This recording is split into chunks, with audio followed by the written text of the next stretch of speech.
have grabbed that second chance and changed not only yourself, but in your own way you are transforming India.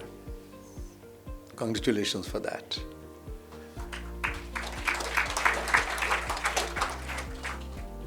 Respected brother Marshal Karji, respected Gopal Krishnan ji, Mrinalini ji, Kishore ji, board members, sisters and brothers. When I was sitting in the midst of two legends, I was feeling very, very humbled and honored. It's not every day that you have an opportunity to sit in the middle of Marshal Karji and Gopal Krishnan ji. I feel proud for that. Today, you are celebrating 25th anniversary, 25वीं सालगिरह. I remember when I was 24-year or 23-year-old, I have fallen in love with a pretty young woman. And my family members and her family members easily did not agree. But finally they agreed on one thing, that once you turn 25, then only then you will be married. But both of us were in a hurry and we have married before I turned 25, a few months before.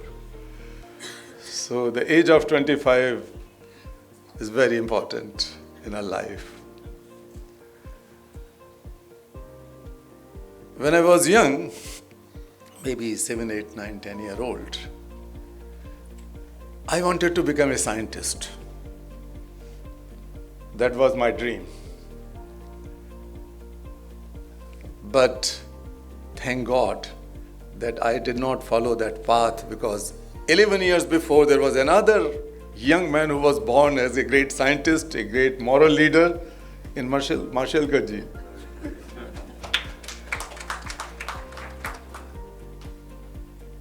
When we talk of Yuva Parivartan, it is so close to my heart. I have heard and read about the organization and the hard work, the dedication and achievements of Kishore ji and Mrinalini ji and the whole team. But the moment when Marshal ji asked me to come many months ago or about a year ago, I did not think twice. I put it in my diary and I asked my staff that I will definitely go there to learn more. And I tell you frankly that since yesterday I have been talking to the senior colleagues of the organization and sitting and learning here more. It's an inspiration. Because me and my organization has been trying to give the second chance to the children in India and across the globe. Maybe in some cases first chance, but normally the second chance. But when we talk of Yuva Parivartan, they are so intermingled, they are so interrelated, so are interdependent ideas. Being young, yuva, youth, youthfulness, and the transformation. I am not a student of history, I was an engineer. But whatever I learned and read is that no transformation, no change in the world was possible without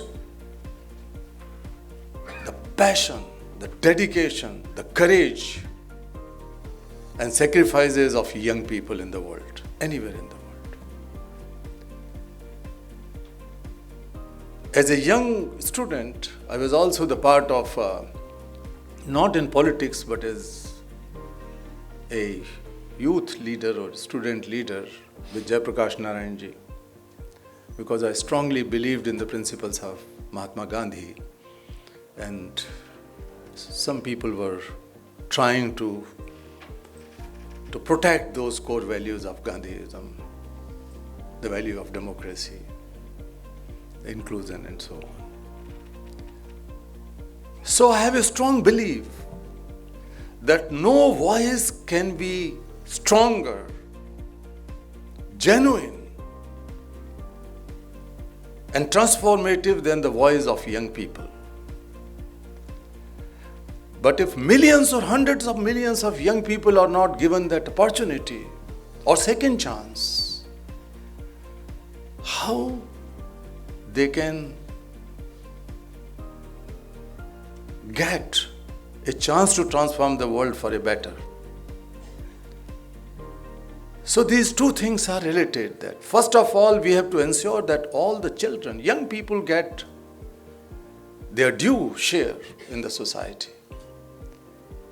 Opportunities to be safe, to be educated, to be healthy, so that they can be the change makers in the world. I'm not going to talk more on it, but today I will, when I was listening to Mashelkarji about his dream, I can give my full speech about these two people, or maybe four, but definitely two, and Mashelkarji. Each time when I met and we worked together in Jamnalal Bajaj Award, I felt very inspired. He radiates wisdom and hope and optimism.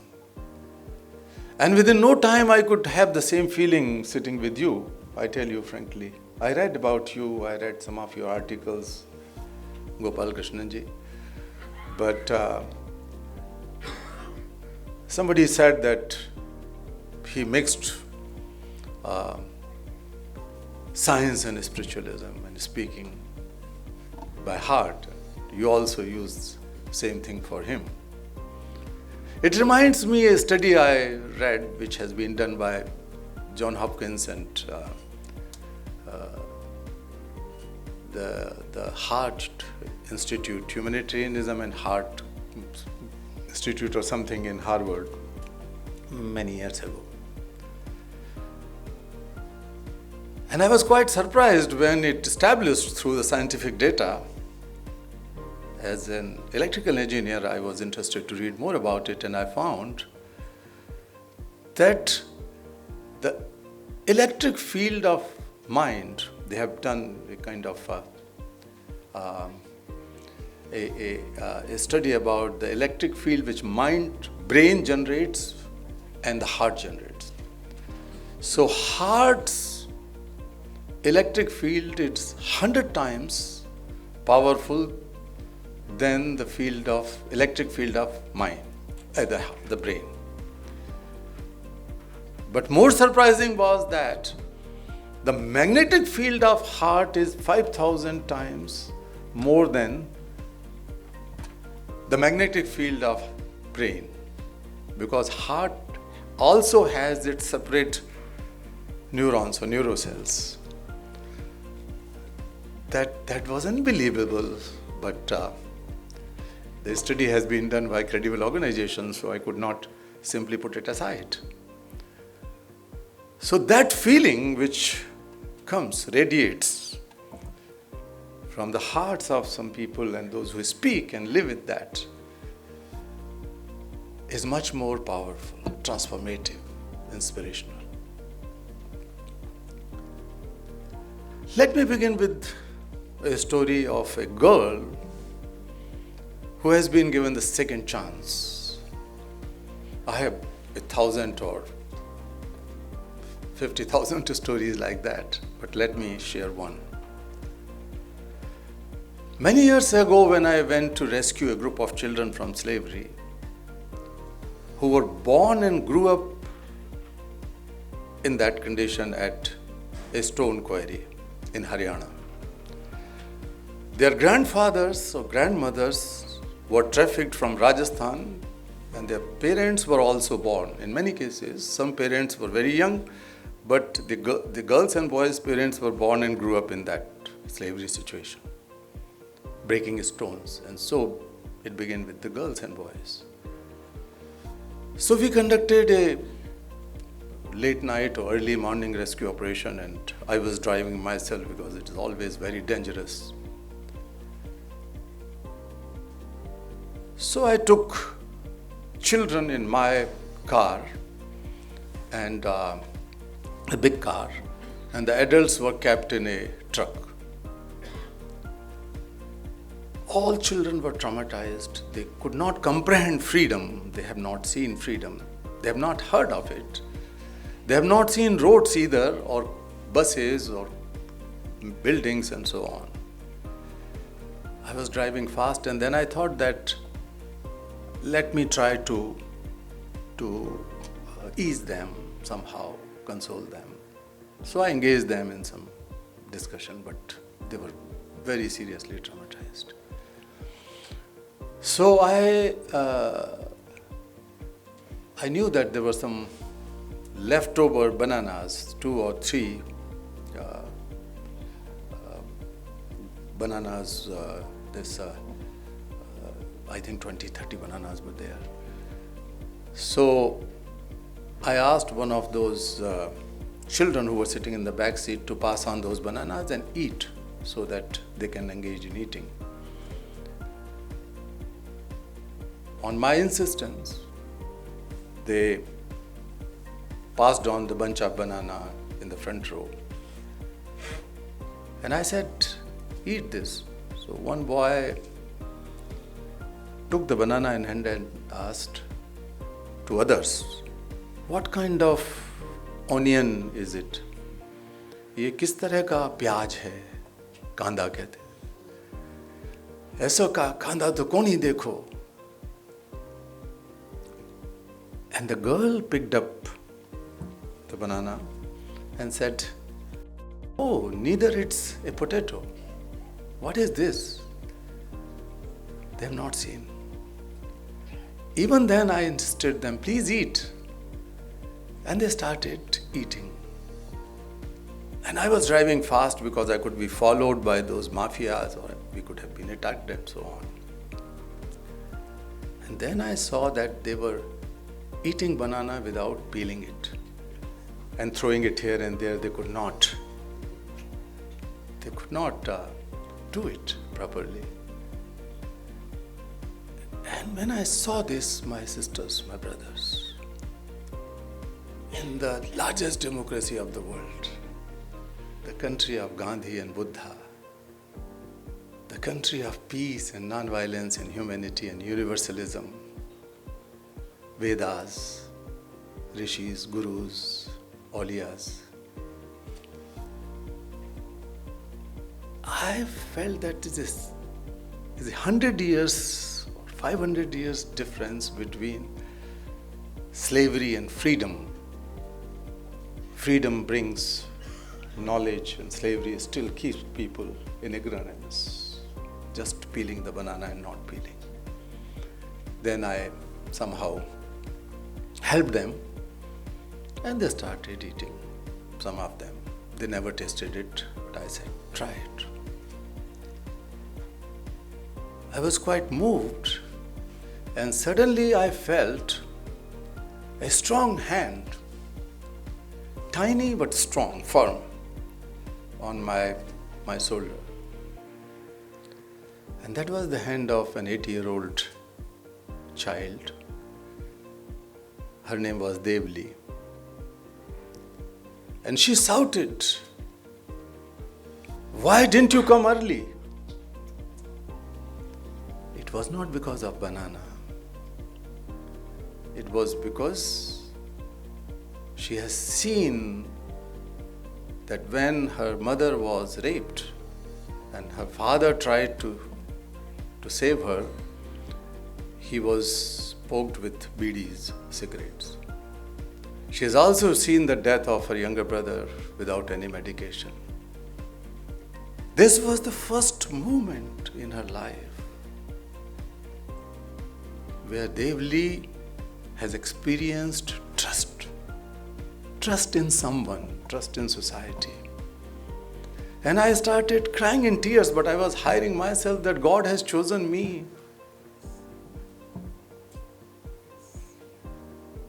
So the children like Devli and others can trust the first time in their life someone.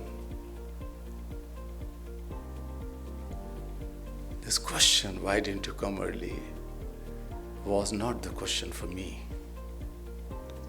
That was the question for entire humanity, for everyone who believe in humanity, in constitutions, in laws, in Bible, in Quran Sharif, in Gita, in Ramayana, in whatever. This was question for you, my dear friends. We Indians don't believe in the territory of India. We believed in Vasudhaiva Kutumbakam. That is not just to preach and just to shout and just to make a nara. Vasudhaiva Kutumbakam. Ayam nijah paro veti ganana laghu chetasham udara charitanam to Vasudhaiva Kutumbakam. Or we keep on using the phrases like Sangachadhum, Samvadadhum, Samvo Manansi Janatam. These are the ethos. These are the values India thrived. And when India was Sone ki chidiya, India, not that India which we are living in, the Bharat, Jagat Guru bhi tha. Keval Sone ki chidiya nahi tha, Jagat Guru bhi tha. And Guru is not just a teacher or a preacher. Guru is someone who radiates light in the darkness. Because that Guru lives with those values. This is the way of life for that Guru. When Devli was freed and she lived in our ashram, you saw briefly, she had some quest that when she goes back, she will not leave any child left out. All children in her community, in the new rehabilitation community, would be enrolled in schools. She worked hard. We learned more about her interest and work at the age of 11, 12, 13. 11 or 12, not 13. She was able to convince a young man that you have already done your matriculation or something. Why don't you teach all the children in the community? There was no school. It was in a remote Rajasthan, but several years ago. So that man started teaching. All the 36 children, girls and boys, were attending this so-called school. Later on we helped and the government has taken it over and it's a full school. But in one of the United Nations General Assembly, we organized a big session at the time of MDGs. And that session was class of 2015 because 2015 was the commitment to attain those SDGs. So that was in 2014. Just to challenge that 1 year is left, and we have left so many children out of the mainstream of life. We did not achieve most of the development goals. So Devli was chosen along with another girl from Africa to go and address presidents and prime ministers and kings and queens and whatnot, all the rich people. And she was standing on the dais and I was supposed to translate from Hindi. So जो ही वो पहुंची, उसने कहा शर्मा, बड़ी शर्मीली सी लड़की थी. She was a shy, very beautiful girl. Standing on the dais, see, she looked here and there. भाई साहब जी, she called me भाई साहब. भाई साहब जी, इतने गोरे लोग तो मैंने पहले कहीं नहीं देखे। ये कैसे नहाते हैं, ये क्या खाते हैं? So I was not a kind of someone who could make an advertisement of his soap or an atta.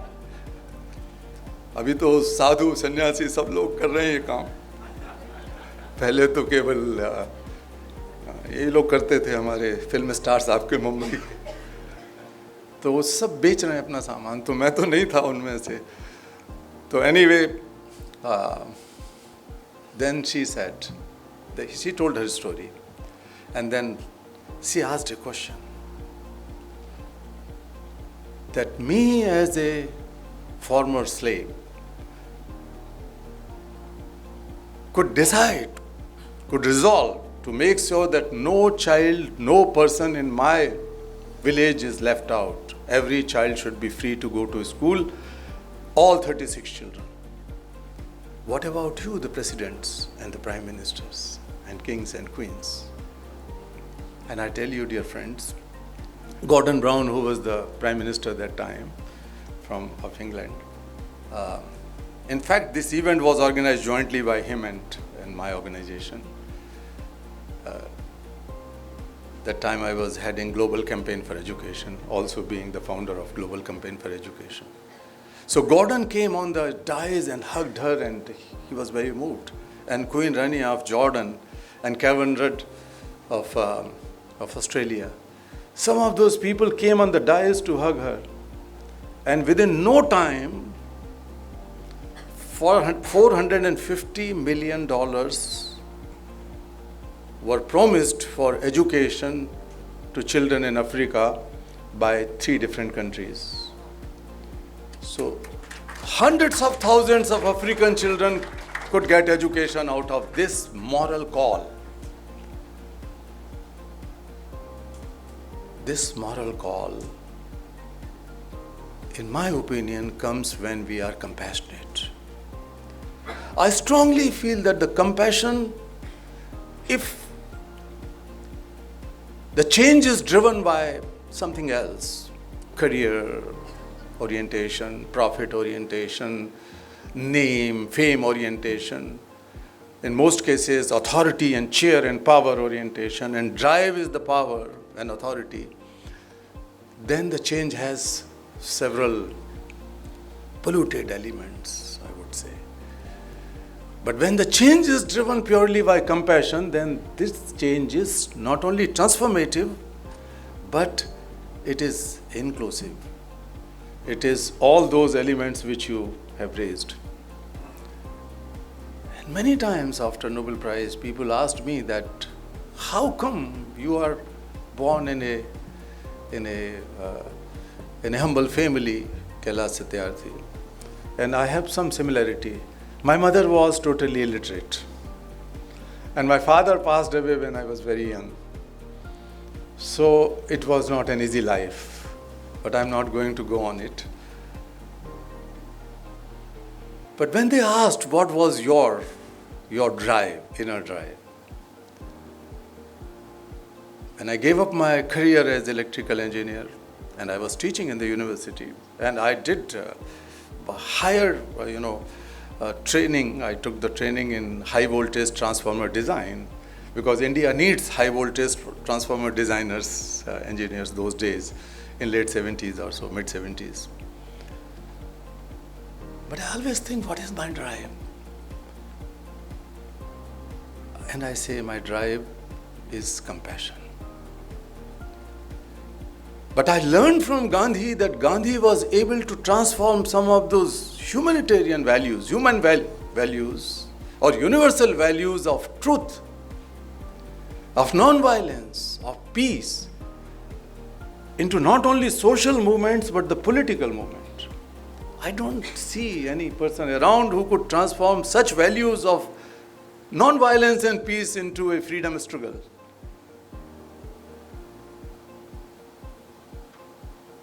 So they were not the values for teaching and preaching, they were the core values which can transform the society. And that should begin from the young people, if we give them the second chance. So compassion is the core. I always say that all the religions in the world and all the social transformations in the world was born out of compassion. When you feel the suffering of others as your own suffering, with a drive to alleviate that suffering and that pain or suffering of someone else, that is compassion.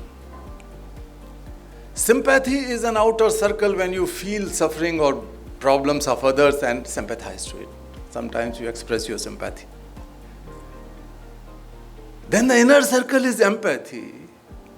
When you feel the suffering or pain of others, others could be your family members, others could be your neighbor, others could be anyone. Even the planet Earth, animals, birds, mountains, rivers, when you feel that they are in pain and you connect with them much more deeper way, then you are empathetic, better human being. But how far you can hold the pain and suffering of others inside you? Then empathetic people who are nicer people, better people, great human beings, but they feel frustrated one day, or they may feel lost, depressed, burnout, because how you can hold these things? And that is the problem with many of the people who live in the values or with the values of humanity. But then the nucleus is compassion. Feeling the suffering and pain, but also finding solutions to end that suffering. That makes you the leader. That makes you the innovator. That makes you a more inclusive person. That makes you better connector. You feel connected at a deeper level as a problem solver. And therefore, in my Nobel acceptance speech, I said, which I have been saying again and again, that we have globalized economies. Great. Markets, data, information, technologies, supply chains.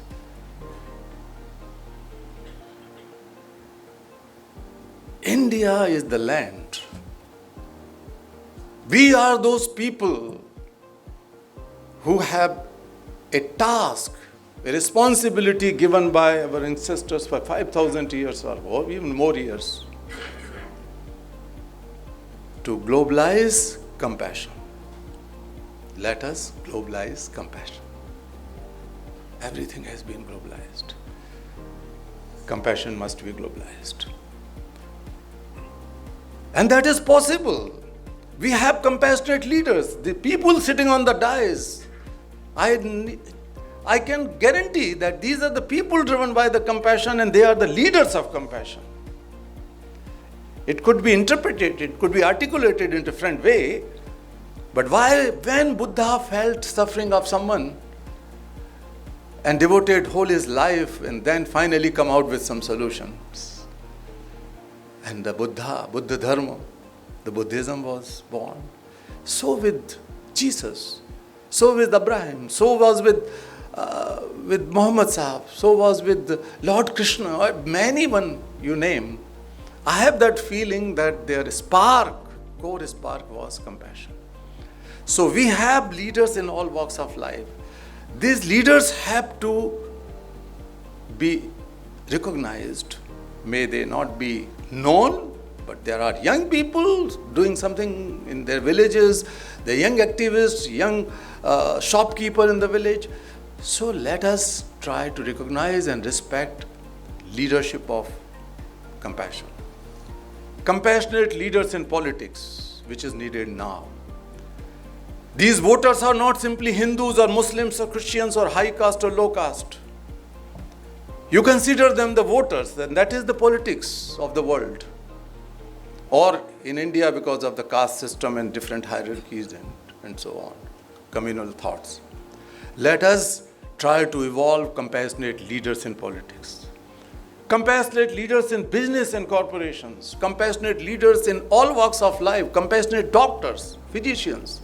We have seen during the time of pandemic that how our inner compassion came out.